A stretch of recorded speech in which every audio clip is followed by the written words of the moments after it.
we're finally having you on. If there's not something launched, there will be significant issues.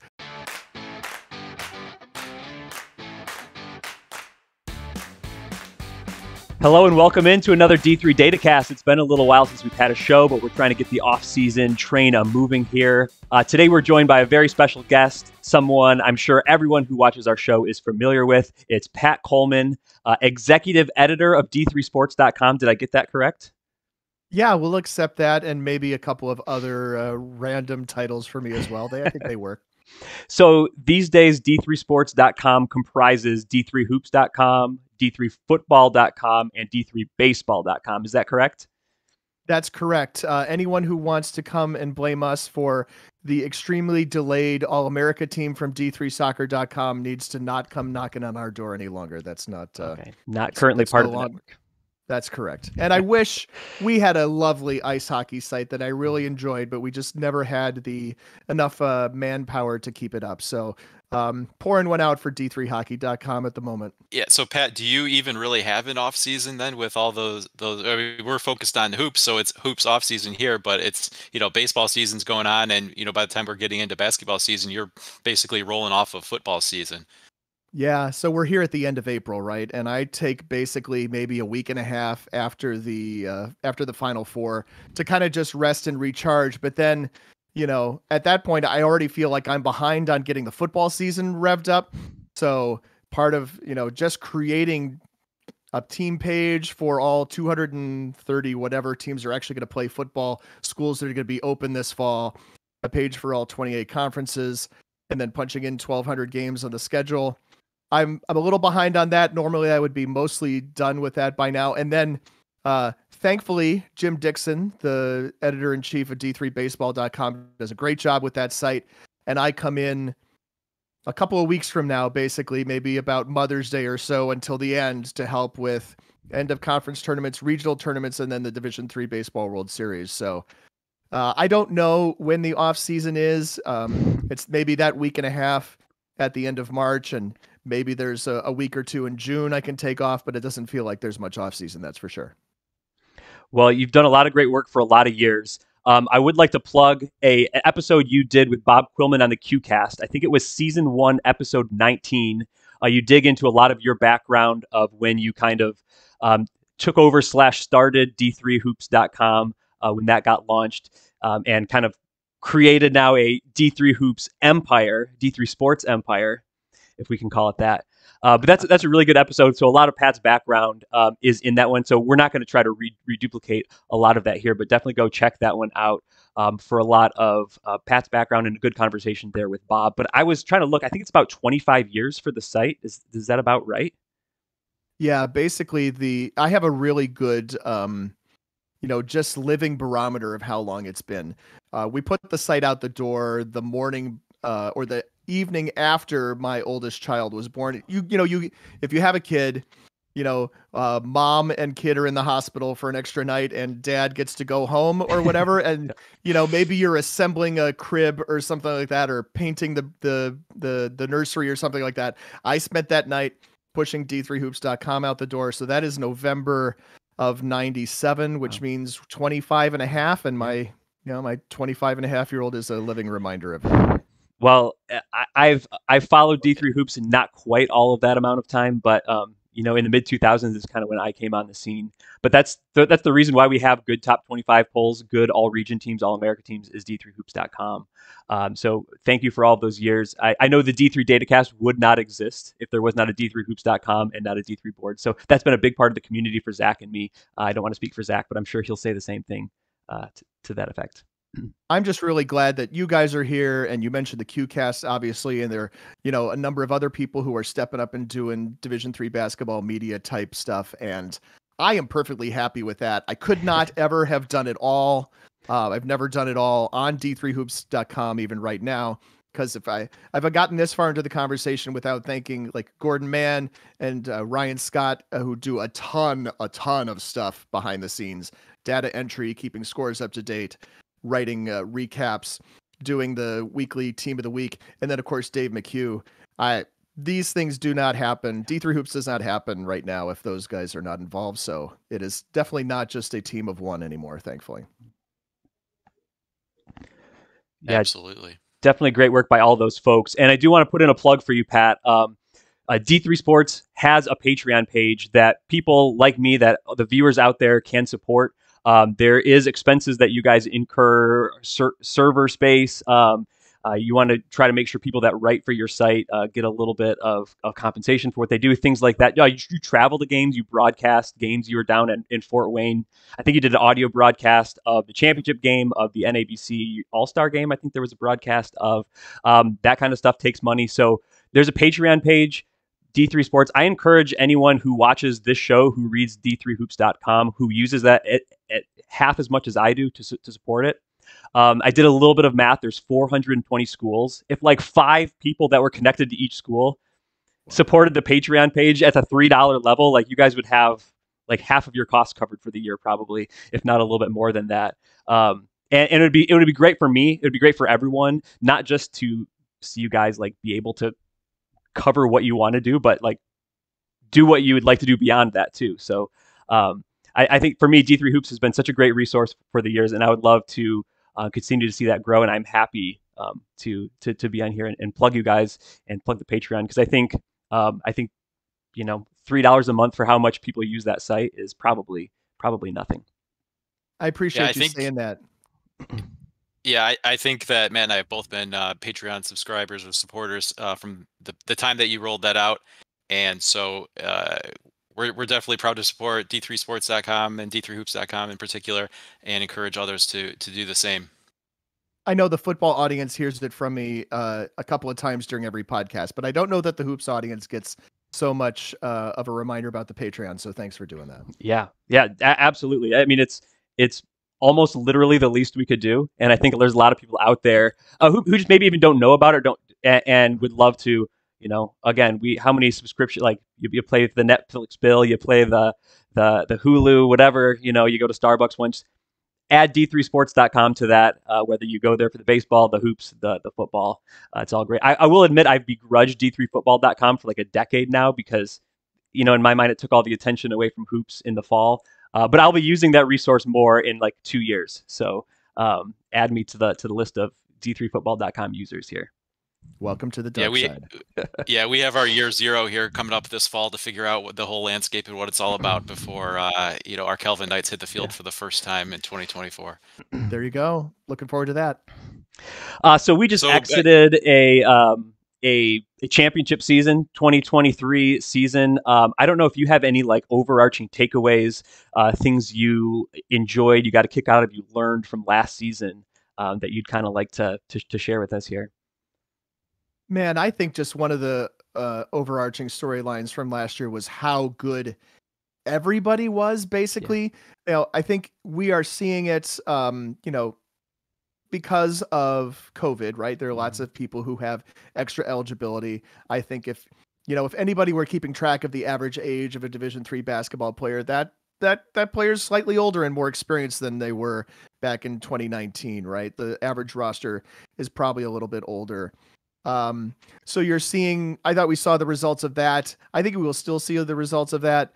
And I think too, this, continued or extended, presence of the transfer portal is not only helping, I think, D3 programs in some cases, but it's also helping guys who started in D3, get some exposure at the next level. I don't love to see guys leave D3. I mean, I would love to have everybody be here, but to have, a couple dozen guys or whatever, go up to the D2 or the D1 level and really perform, I think is just great for the division. It shines a light on, how good the rest of the division is. If a guy who is, second or third best on his team and maybe was not an All-American, or maybe was an All-Region player, or maybe was an All-Conference player at our level, then goes on to a prominent D2 school or a low D1, a mid-level D1, and has some success, that's just good for Division III in terms of exposure. So I'm happy about that. I think that's the thing that's going to continue. I don't know, obviously at some point the COVID waivers will run out, right?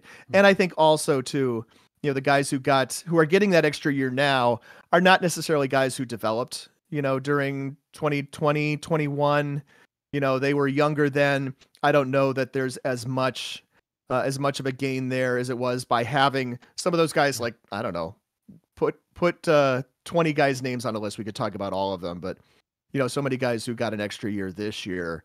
There will still be people like that. There will still be people who are 22 instead of 21, or they're 21 instead of 20, and that makes a little bit of a difference.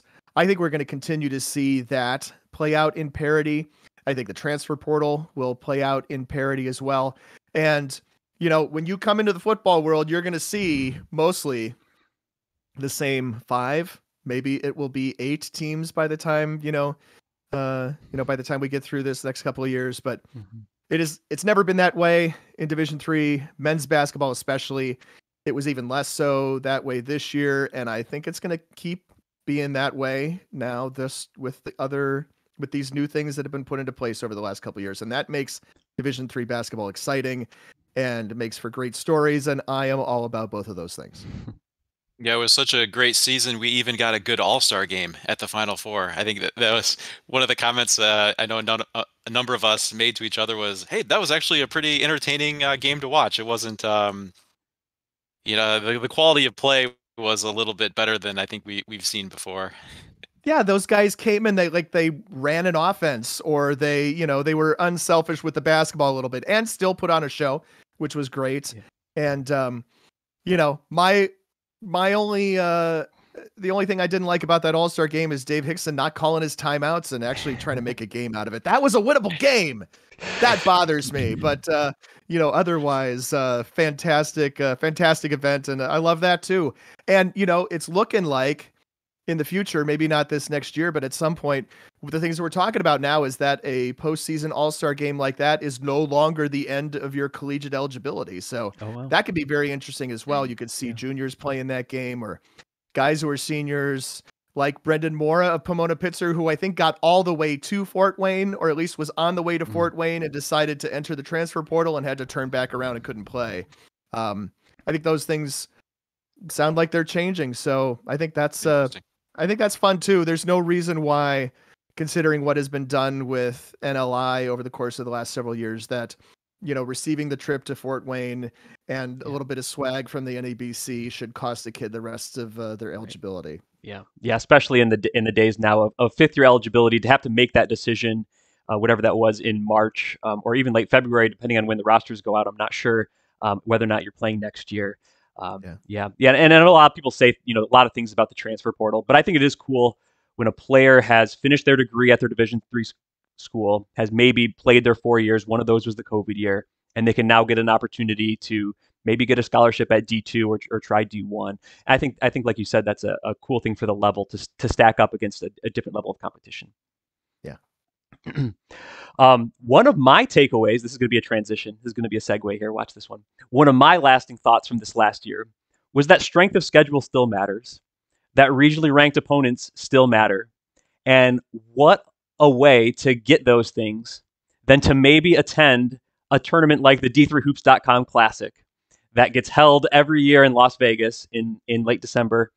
A mixing of the regions, teams, a lot of teams that have been to that tournament that you host, that you help run, Pat, have gone on to be regionally ranked teams, have been in the tournament. A lot of those are the teams that we're talking about every year come pool C bid time.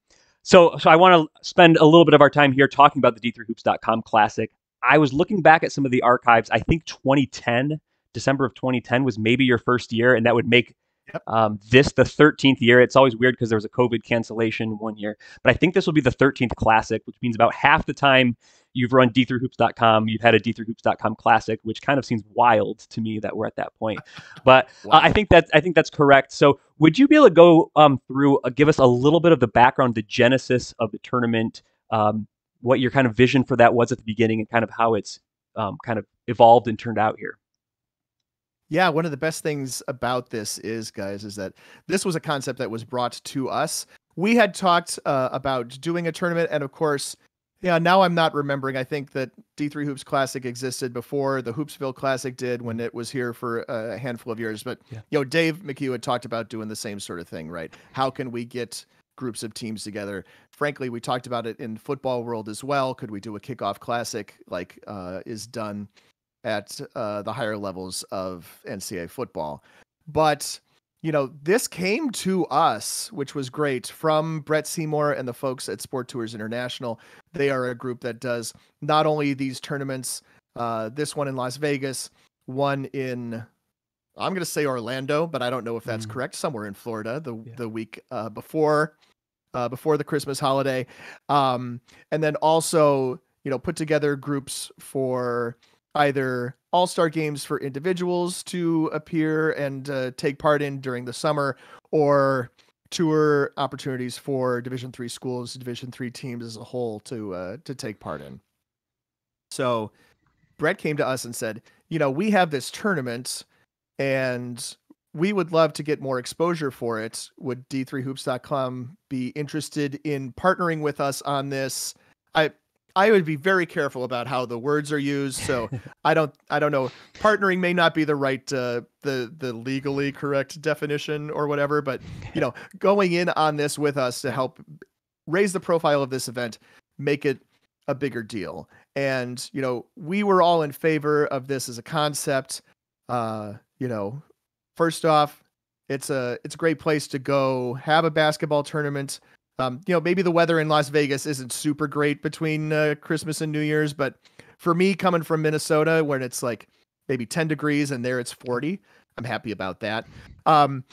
Teams come from all over the place. And, I tell people basically, if they're from a school that might be a little more, socially conservative or something like that, who might hesitate about bringing their kids to Las Vegas, Nevada. I always tell them Calvin's been and Wheaton has been. And if those schools can come to this tournament, then I'm pretty sure you can too. But it's always been this kind of mishmash of, we invite people, like we do send out specific invitations, but it is also a y'all come tournament, right? Sure. So we are trying to make some changes in that regard, which I'm sure we'll talk about. But I've just really enjoyed the concept of bringing teams in from across the country. One of the things that we talk to schools about is, it's not just coming somewhere and facing a team that's a different style. It's also, to advance in the tournament, your team has to be capable of playing a game that's refereed, that's officiated differently. Yeah. I mean, how often do we see someone come out of their part of the country where they're expecting either a game to be tightly called, or they're expecting a game to have lots of contact or whatever, and they go play somewhere else and it's called completely differently? I think that's one of the things that this tournament also does.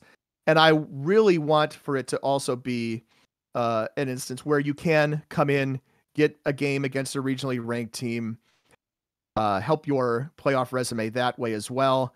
Those are the things that we're working on going forward. But I'm certainly happy about what we've done so far. We've gotten to meet a lot of coaches. We've gotten to see a lot of individual players play.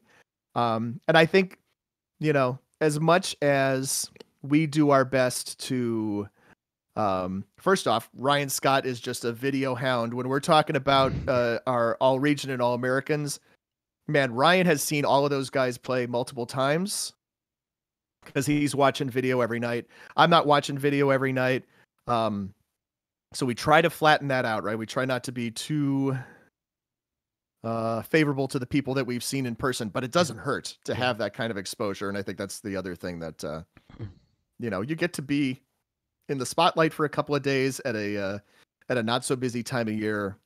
I think there's a lot of things that we offer people. Plus, you're not going and playing in some hotel ballroom somewhere. Yeah. It is an actual arena, an actual 3,500 seat arena, something like that. You get to play in a building with different sightlines. I'm just running through my whole list, guys. Now, I'm sorry. But, sometimes to advance in the tournament too, you have to play in a bigger gymnasium, right? Yep. You may have a different shooting background than you're accustomed to, all sorts of things, right? Those are all things that you can get at the D3 Hoops Classic in Las Vegas. And yeah, we're very happy about it. And to think about that, it basically will be 13 years out of 26 plus. That's that does something to my brain. So thanks for bringing that up.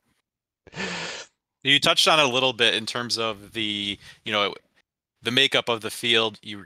Sounds like you recruit a few teams. Sometimes maybe you're being contacted, and maybe it's just a matter of that if you think that team is going to be of a quality that you're trying to put together, because you do want teams to be able to go get regionally ranked opponents.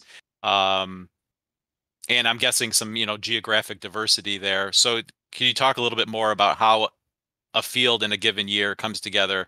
And we should also point out here, you have men's teams and women's teams, so that creates a little bit of a different dynamic in terms of what the total field looks like and how you're arranging games and things like that. Yeah, and I will say I'm perfectly happy to not have to schedule the floor. That is done by Brett and the Sport Tours International team. Our goal is to bring 14 to 16 teams to Las Vegas in any given year. We've had as many as 20. Sometimes an airline melts down, or sometimes, snow prevents teams from making a flight from the East Coast, something like that. So I think maybe we've had as few as 9 or something like that. But the goal is to have about 14 to 16 teams, and for it to be pretty balanced, whether it's 8-8 or 8-6 is generally our goal. And it is a classic format. We've definitely toyed with, could we set it up in a year where we have like 2 pods of 4 on each side and actually play a bracket? That makes the scheduling thing more difficult than we really want to deal with. We want to make sure that if you're coming for 2 games, that you have 20 to 22 hours in between games at a minimum, right? So you're not playing at 8 o'clock Pacific time, especially 8 o'clock Pacific time one night, and then have to come back and play at 4 or 2. That's not something we really want to do to people. We understand that. The nice thing is that people are beginning to, again, recognize this. We went through a couple years where, we had a field lined up for December of 2020, and then of course that didn't happen. And then some of those schools have been kind of filtering their way back in through the past couple of years, having already paid a deposit. So maybe we had teams that were good a couple years ago that, were not as good this time around. And also, again, some teams just self-select. We're trying hard to kind of raise the level of that right now. So if I talk about a couple of teams that are coming out this upcoming year, Rhodes was supposed to make the trip this past year. They could not because of, you don't have any airline sponsors, right? We don't, but if anyone wants to jump in here, that's right. Fine. All right. Yeah, so we currently have an opening. We currently have an opening for an airline sponsor. Yes, that's a true statement. All right, so I won't mention the name of the airline that did not get a lot of people to anywhere between Christmas and New Year's this past year, but Rhodes was one of those teams that did not make the trip. I think we would have liked to see them against some of the teams that we had coming. So we're welcoming them back. We've got Oswego coming from New York and straight from the Elite Eight, not straight from the Elite Eight plus, 8 months or so, and then coming to Las Vegas. Trinity, Texas is a team that we're looking forward to seeing. I don't believe we've ever had either of those teams in Las Vegas before, so we're pretty happy about that. And and then on, in women's basketball, we often have Amherst. Amherst comes out quite often. They have a hard time just getting games because the Amherst women's basketball team has been so good for decades long, almost, under GP Gramacki. So they come to Vegas and then they actually drive to Southern California to pick up another game or 2 there. We are expecting University of Laverne women's basketball program that finally, after going 21 and no, it's not even that many. It's like 17-1 against D3 schools in a kind of crazy schedule they had, got into our top 25 and then lost in their conference tournament and did not get a Pool C bid. We are welcoming them. We're glad to see them. That is a program that could definitely benefit from having more D3 programs and certainly regionally ranked teams on their schedule. So I know there are more who are in various levels of signing the dotted line and that sort of thing. I want to work ahead. Great Lakes Invitational does a great job of working ahead, and it is amazing what Ryan does there. I have so many other things to do that I can't really think about who's going to be good in 2024, although Ryan Scott is telling me who's going to be good in 2024. So we are talking to those teams. and sending out emails and that sort of thing. But it is kind of in this transition period between somewhere between y'all come and a full on invitational. Sure. So we're doing our best. The nice thing is that, once we get 8 teams, 8 men's teams, 8 women's teams, we can kind of schedule it so that we're not we're not playing Amherst against Finlandia. Yeah. Can I say that about Finlandia, right? Yeah. Since Yeah. they no longer exist in like 5 days. Right. There's no one left to come after you, so yeah. Right. I can't get sued for libel from them, right? Although let's say the Finlandia women went out, pretty nice. They got a conference tournament win there in the C2C, and so at least on the women's side, things were not in too rough a shape. Absolutely. I think they got a regional player of the year a regional rookie of the year from us, if I remember correctly. So we have some flexibility to do that. Man, we have so many coaches who come in and say, I don't want to play so-and-so. And I'm like, then why are you coming to this event? You remember the days where we had both like Whitworth and Stevens Point in the same tournament. We've had some great games. People have not shied away from, and we're super happy about those. And we want to be in a position where we could actually tell someone, no, you're not going to come to this tournament if you're not going to be willing to play teams. And Sport Tours has another tournament going on at the same time in Florida that might be a better fit for you if you're not interested in playing top 50, top 75, top pick your number here teams. But we are, we want to see you, and we want to see your team on the floor. So call Brett Seymour at Sport Tours International. Well, I think coaches. Go ahead, Zach.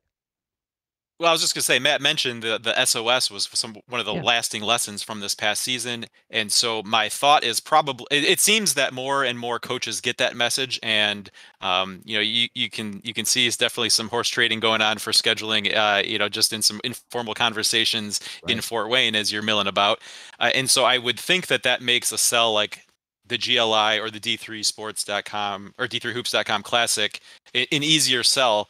And coaches are more than ever looking for those kinds of events, those kinds of games, because they really see the importance. And so twofold for recruiting a really good field, and then also to minimize those complaints or those requests to not play certain teams as they are going to an event like this. Yeah. And we've seen for years, right? There's so few at-large bids in Division III. There's not really a way to sneak into the tournament without playing anyone with a good strength of schedule and a lot of regionally ranked wins. If you're in a position where you think your team this year, next year, whatever, is going to be in that Pool C mix, you need to play these teams. You need to play the most difficult teams, and you need to have a chance to beat them. You need to beat them, put them on a resume, and get the strength of schedule. You can't work your way around, well, we don't actually want to play good teams, but we want to have this good strength of schedule number. There's not really a way to do that, at least consistently. So I think, if coaches are shying away from those types of games, then it's probably fair to say maybe this tournament isn't for you. Good luck with that. But even if you lose 3, 4, or 5 of those type games, if it's a good enough schedule, what we've seen the last couple of years is that's going to be a better way to get in than to be ducking any really top games.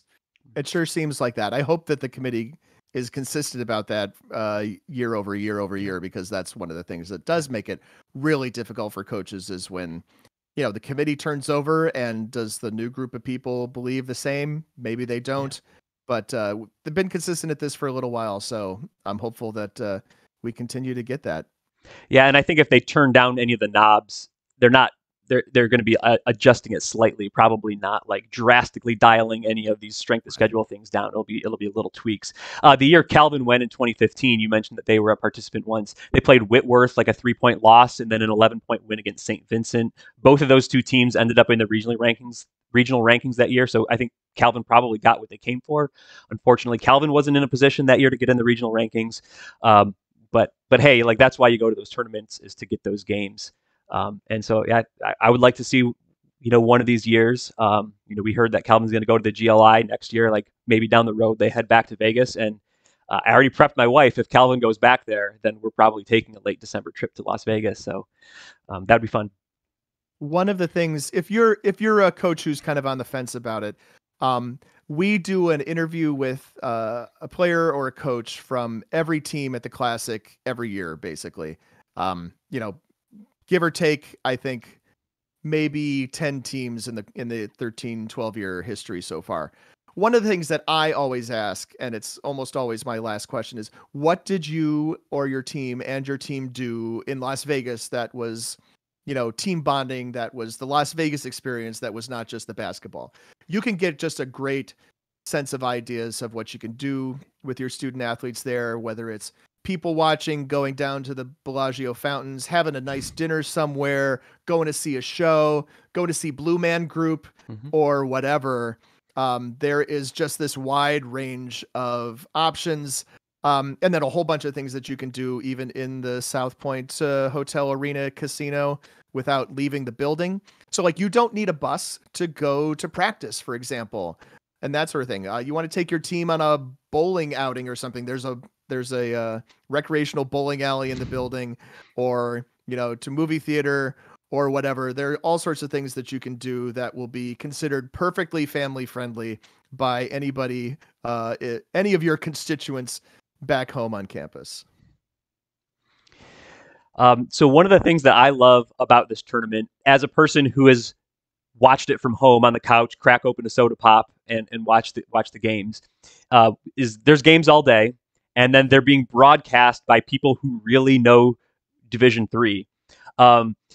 Talk a little bit about your schedule, the crew of folks that calls the games, and like, that seems just crazy how many games you guys are doing. I think it's 3 days and like 18 games or something like that happen over those days. Yeah, I mean, that's the math. It's absolutely like that. I mean, so think about it just, you know, from the math standpoint. If you've got 18 teams and everybody plays 2 games, and there's 2 teams in every game, that means you have 18 games, right? Yeah. And our broadcast crew is 3 or 4 people, depending on the day. It's me, it's Dave McHugh, it's Gordon Mann, and then Ira Thor, who is the former SID at New Jersey City, comes out and does games with us a couple of those days as well, just to help whatever. One of the things is that, I think if you tune into one of our broadcasts of the games, you're going to get a good quality broadcast of the game itself. But, you know, whether it's me and Dave, or Dave and Gordon, or Gordon and I, you're going to get all the other D3 centric references. And frankly, maybe the later it gets in the day, the more just loose and off the cuff and fun we're going to have. So like, we know that a game that tips off at 8:00 in Las Vegas, those are diehard D3 fans who are sitting up watching that game with us, and we appreciate you. Thank you for that. And then also like parents or whatever. And, you know, sometimes fans of a player from overseas, right? A guy from Ireland or the Czech Republic or something like that, who's on the roster, you know, for whom it's the next morning where he's from, right? That sort of thing. Yeah, I feel like it's a lot of fun. But then, you know, behind the scenes, we are just kind of like rotate through. Whoever's not broadcasting a game is updating the website or interviewing somebody, or frankly, if Dave's not calling a game 95% of the time, he's producing the game, because those are skills that Dave has in spades where I kind of don't really necessarily. So Dave doesn't get much of a rest. None of us really ever gets to leave the arena if there's just 3 of us. And, you know, we get a little punchy at the end of the day, but we have fun. And I feel like, you know, people who watch those games get that sense from us, I hope. I felt like I felt like this year, I'm going to tell you a story. Yeah. Because that's what we're here to do, right? Yeah. People may remember that at one point I tried to retire from D3hoops.com, right?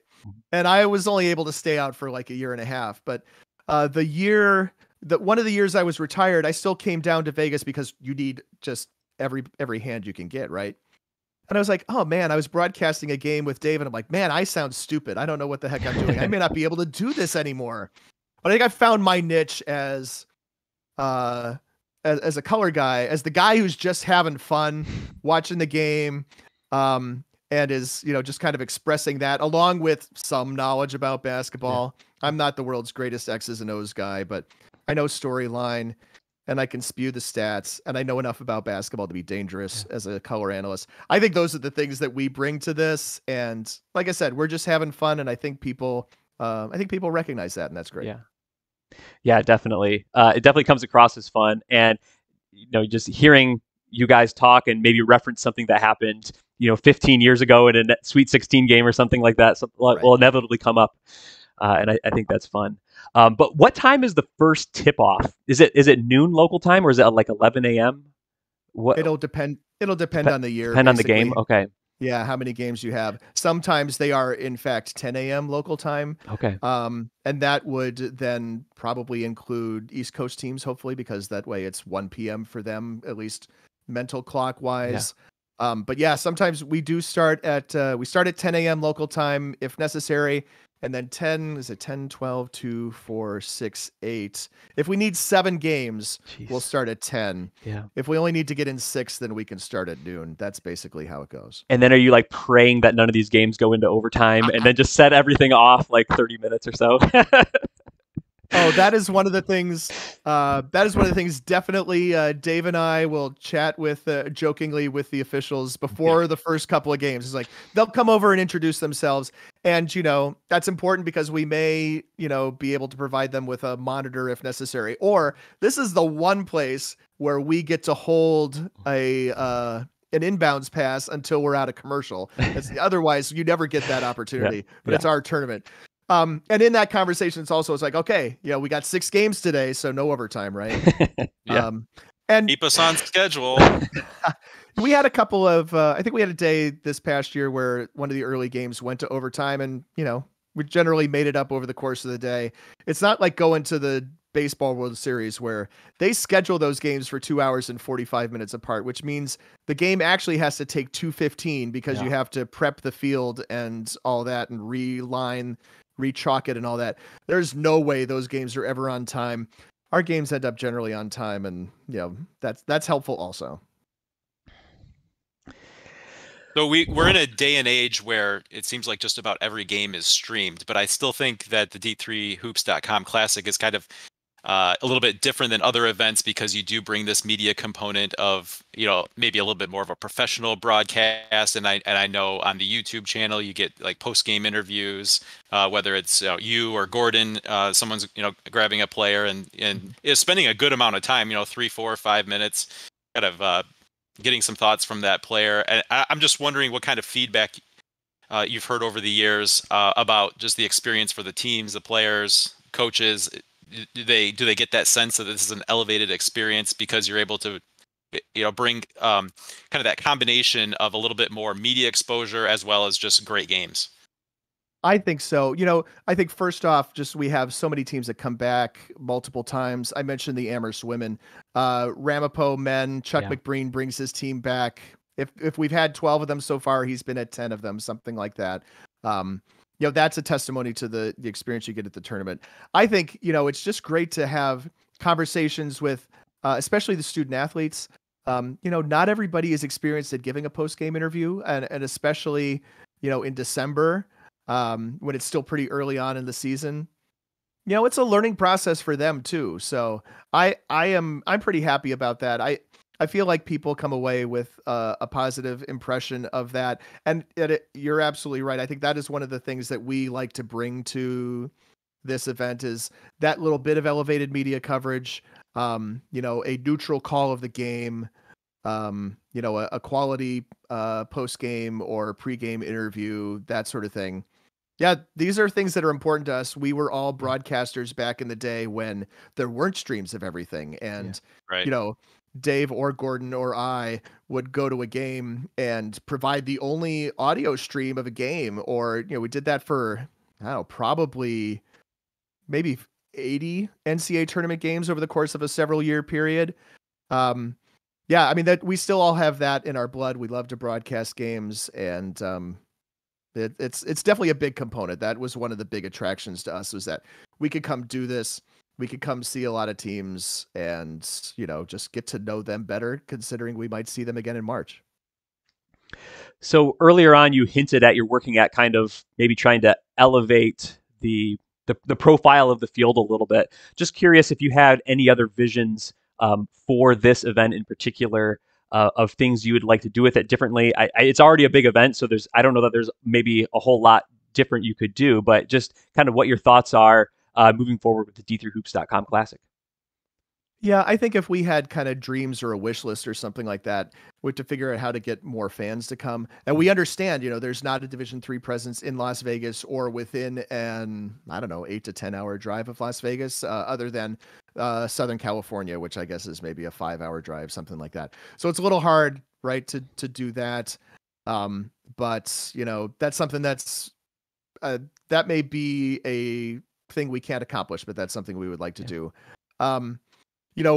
We would love to have more cameras, frankly. That is a little difficult for us because, we don't pay ourselves for this basically. So, you have to pay somebody to run a camera, and that means you have to pay 2 separate people to run a camera every day. Cause that's, no, we're not going to ask someone to do a 12-hour shift. Right. Yeah.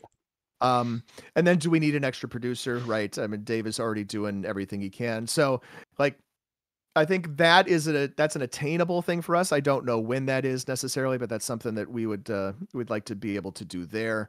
I think elevating the quality of teams in the field is the biggest, most important thing for us, and something that we're working on as soon as a little bit for this 23 field and then 24 and beyond. Frankly, I'm just happy to be in a position where we can talk about long range planning for these sorts of things, because Yeah.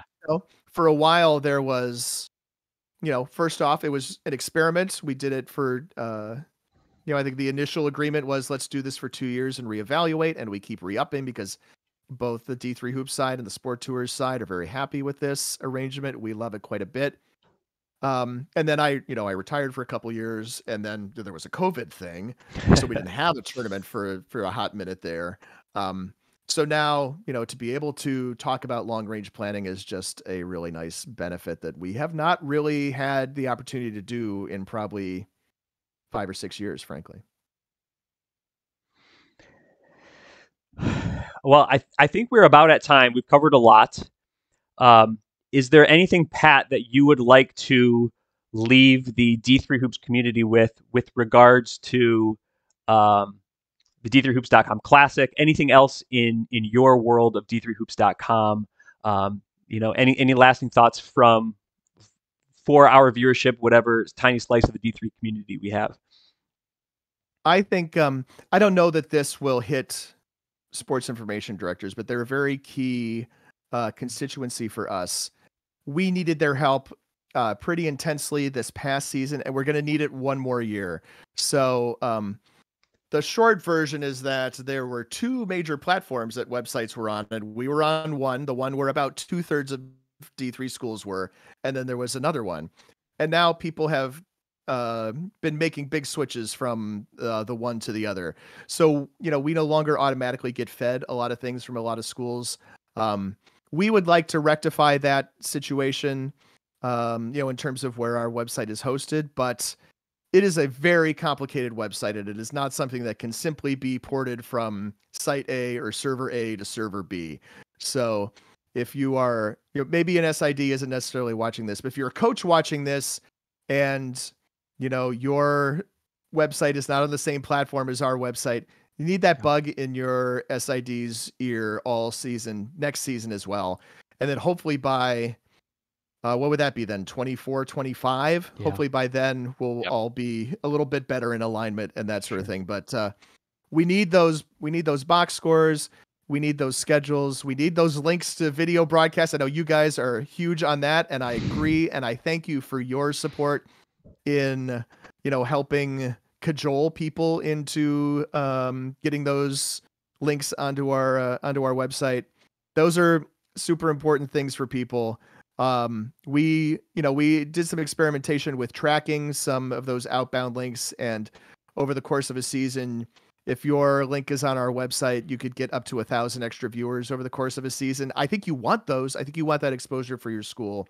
Yeah. And it takes you maybe 5 to 10 minutes to do that for a basketball season. So I highly encourage schools to do that. We'll need that assistance for one more year. I know Yeah, that to drive the point home, yeah, the schedule page, the scoreboard page on d3hoops.com was one of my most used bookmarks. And if I was looking for a random game, there were very few times that I would see a game that didn't have a video link listed on the d3hoops.com page, and I would actually go to the team schedule page to find the video link to watch it. Usually I was looking at which video links were available right there, and I was clicking on a game based on that. So to drive your point home, to have the SIDs to help out, or coaches to drive that forwards, that those links are there. Like, there are games that I probably would have tuned into at least a portion of that I didn't, just because the link wasn't there on the d3hoops.com page. Mhm. We'd like to be a clearinghouse for that sort of thing. And, but there are 12,000, or maybe there's 11,500 basketball games or something like that. That's just not feasible for the very small number of people who I thanked earlier on in the show to do. Well, we know that you guys do a lot of work in the background. I think you've said in the past, like Ryan Scott does a whole bunch of like schedule cleanup and links. I know you do some as well. So another plug, Patreon folks. These people are doing a lot of work to make your link clicking easy. There's SIDs do a bunch to put stuff in, but there's a whole bunch that they're catching that aren't put in.